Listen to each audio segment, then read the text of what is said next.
It started on a quiet morning at Heathrow Airport, just another day of international departures. Fast-moving queues, and the distant echo of final boarding calls. Among the stream of travelers heading for long-haul destinations, 5 large suitcases were checked in for a business-class flight to Dubai. On the surface, everything appeared routine. The luggage was heavy. Over 60 kilograms, but within the allowance. Airline staff didn't question it. Security scans showed nothing unusual. No alerts. No alarms. Just another passenger, calmly making their way through the terminal. But as the suitcases rolled through a private screening area, a trained border force dog came to a sudden stop. The animal's posture shifted still, alert, locked onto the scent of something hidden. The passenger was quietly escorted to a side room. Asked the standard questions. Claimed the bags contained clothes and personal items. Said it was just a short trip abroad. But when officers unzipped the suitcases, what they found told a very different story. Welcome to Crimecast UK, where Britain's darkest criminal empires come to light.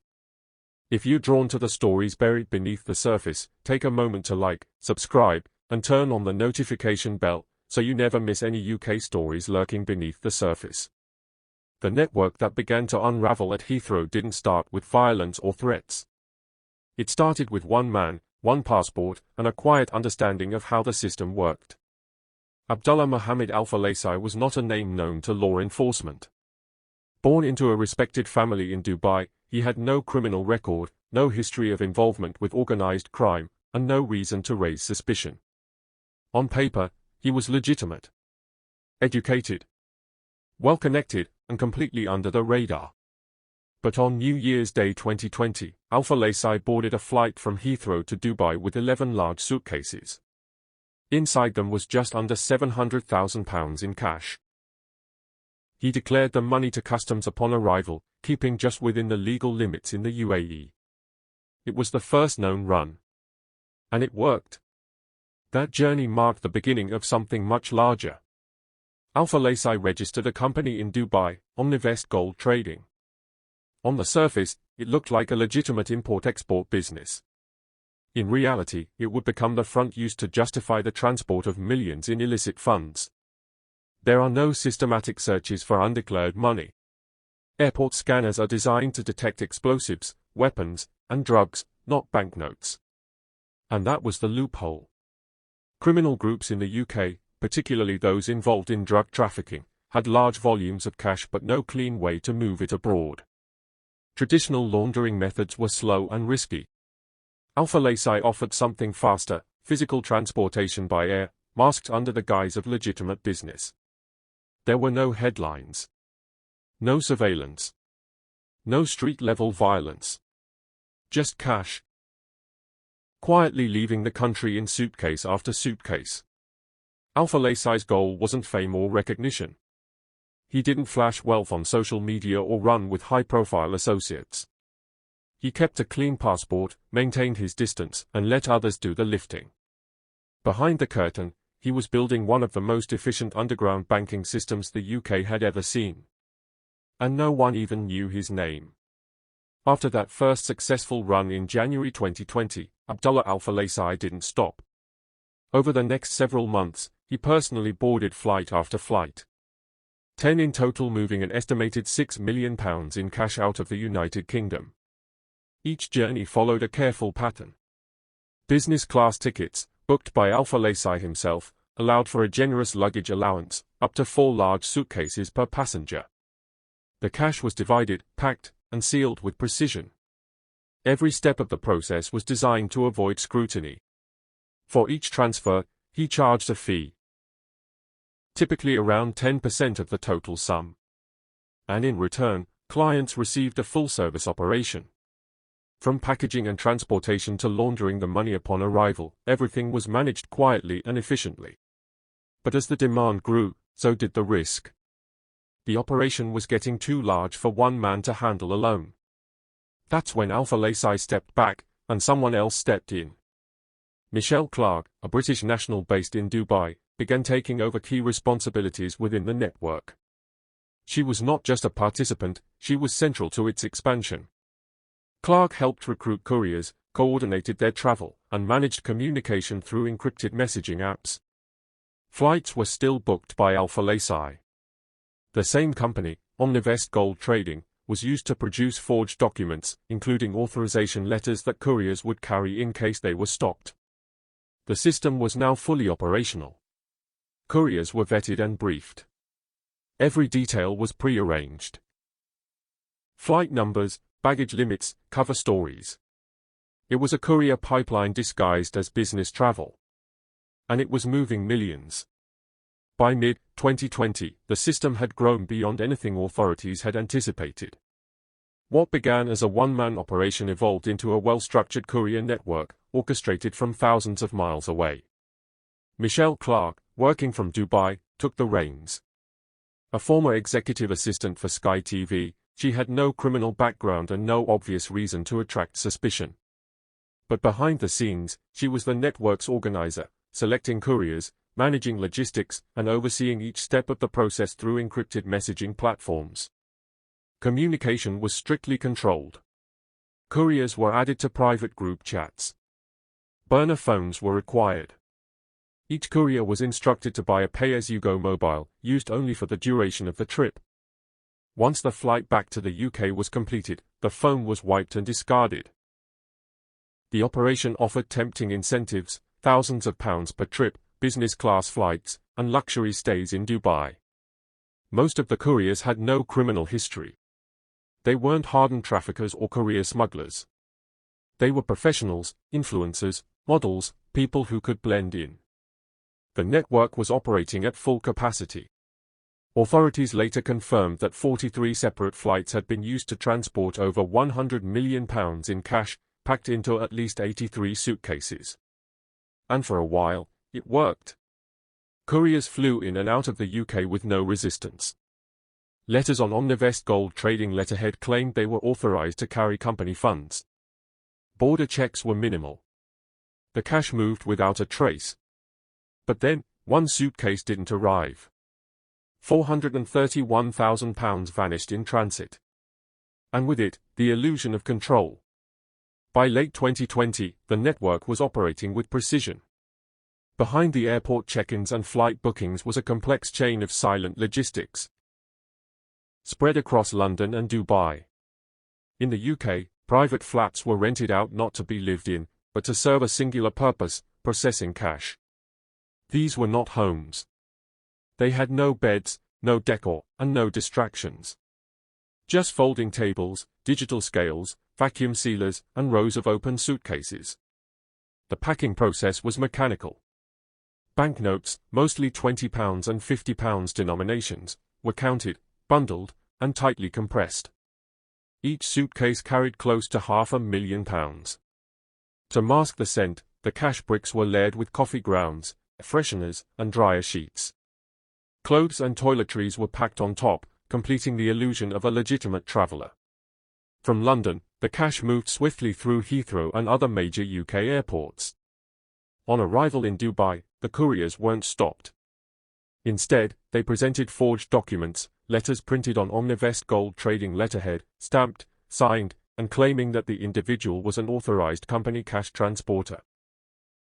The documents worked. Customs officials waved them through. On the other side, handlers were waiting. The drop-offs were fast. Bags were collected. Couriers were checked into luxury hotels for a short stay before flying back to the UK. No traces left behind. No questions asked. The courier roster continued to grow. They weren't who you might expect, no gang affiliations, no street-level ties. Many had professional backgrounds. Some had large social media followings. They were chosen because they blended in. Among them was Paige Henry, just 25 years old. She completed 4 trips, moving over £8 million. Amy Harrison and Nicola Essen each flew multiple times, moving millions through business-class check-ins. Mohammed operated more quietly, making at least 2 solo trips with tightly sealed instructions. There was also Joving, a former model, and her partner, Jonathan Johnson, who worked in executive recruitment. Together, they helped carry nearly £3 million on just 2 trips. By now, the system was humming. Flights were booked. Bags were packed. Drops were clean. And the money kept moving, week after week, courier after courier. But the cracks were already forming. And one loss would soon expose everything. On October 3, 2020, a familiar routine played out at Heathrow Airport. A woman arrived with 5 large suitcases, preparing to board a business-class flight to Dubai. The luggage was heavy, over 60 kilograms, but nothing that exceeded airline limits. She said it was just a short girl's trip. She smiled. She checked in. And everything looked normal. But this time, Border Force was watching. Acting on intelligence, officers intervened before the flight departed.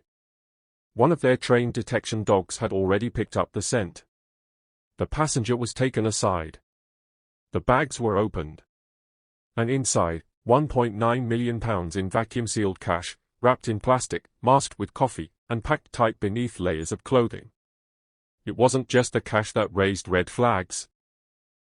It was what came next. When investigators seized her phone, the real picture began to emerge. Stored messages linked her directly to the courier network. There were instructions from Michelle Clark, details about how to pack the bags, what to wear, what to say, and when to arrive. There was evidence of 3 earlier trips where she'd successfully carried over £3.5 million to Dubai. There were also messages asking for more recruits, specifically 12 people who were fit, can't talk, and reliable. This wasn't a one-off run. It was a key piece of something far more organized. The National Crime Agency quietly began to act. They pulled flight records, cross-referenced names, matched baggage weights, mapped communications between couriers. The financial links all began to surface, shared booking references, repeated destinations, and common instructions. All roads led back to Dubai. And all connections pointed to one name: Michelle Clark. The handler who had stayed behind the screen was now on the map. The messages were clear. The network was beginning to show. And the collapse had already started. After the October arrest at Heathrow, the silence that had protected the operation for months began to break. The National Crime Agency moved quietly. There were no press briefings. No public alerts. Just targeted arrests, one by one, each connected by flights, baggage data, and encrypted messages. First came Zdenek Kamarit, a Czech national.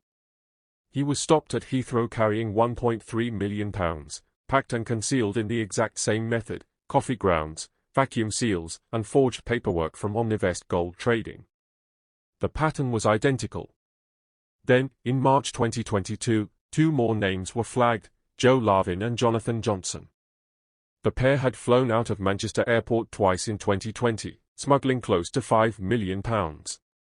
At the time of their arrest, they were preparing for another run. Border Force and NCA officers had been waiting. The arrests began picking up speed. Amy Harrison was next. Her role extended beyond carrying.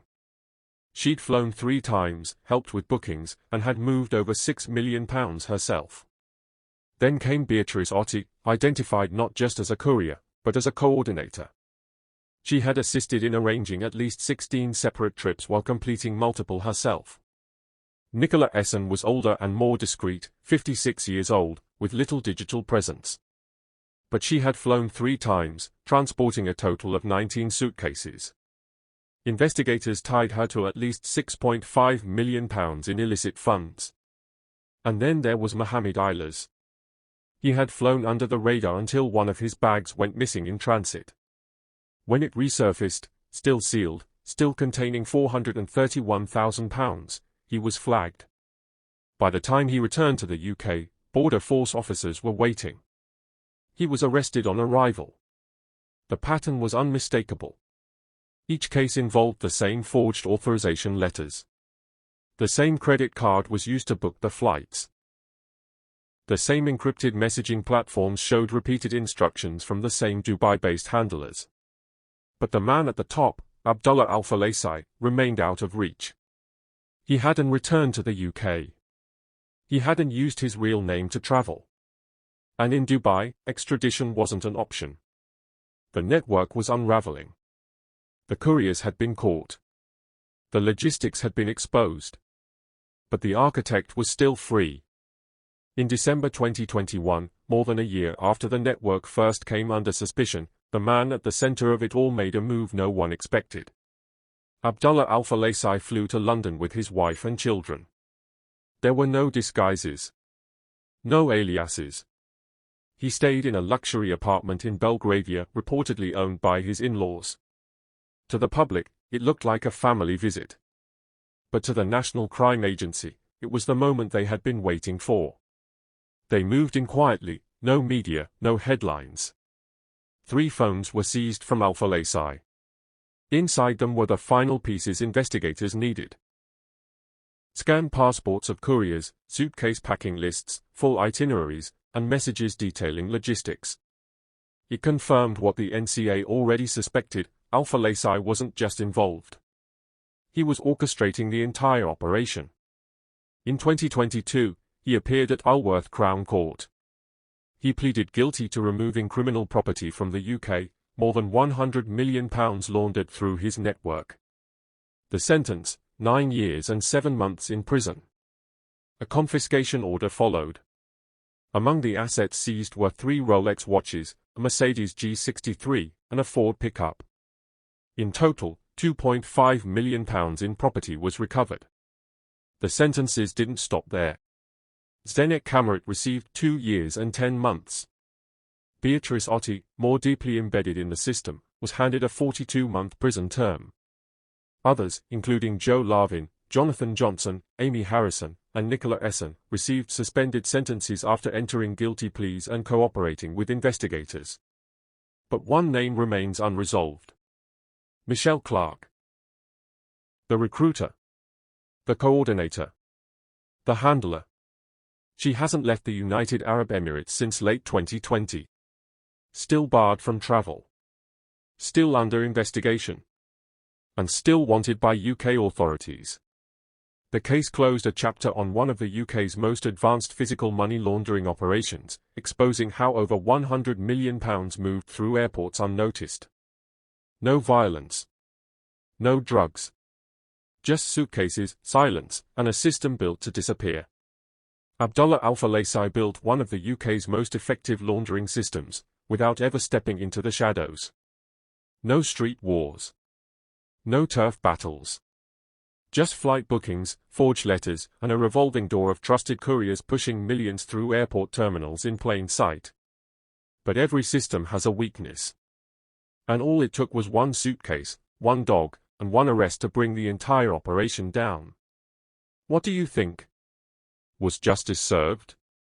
Or did the masterminds walk away too easily? Let us know in the comments. And if you want more real cases like this, quiet operations with massive impact, make sure to like, subscribe, and turn on the notification bell. Because the next story might be even bigger.